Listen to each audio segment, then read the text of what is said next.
Hola, soy el genio de la lámpara. Gracias por liberarme de un sueño de 2000 años.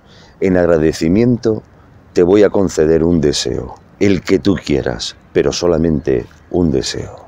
Solo un deseo, vamos a ver, pero el genio de la lámpara no son 3 deseos. No, ese es Juan, mi primo. Bueno, pues entonces solo un deseo. Pues mira, yo toda mi vida me quería bañarme a Mallorca, pero me da miedo el barco y me da miedo el avión, así que yo lo que quiero es una autopista desde aquí, desde la puerta de mi casa en Córdoba hasta Mallorca, para yo irme en mi coche. Vamos a ver, te vuelvo a repetir, soy el genio de un solo deseo.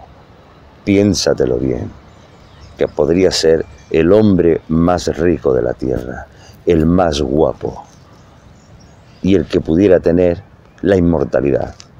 Jamás te morirías. Que no, que yo lo que quiero es irme a Mallorca, en mi coche. Pero tú piénsatelo bien, solamente te concederé un deseo para toda tu vida.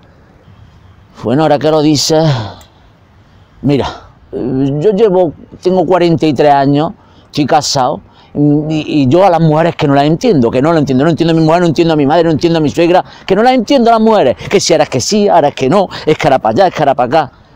Yo quiero entender a las mujeres. ¿De cuántos carriles dices que quieres la autopista?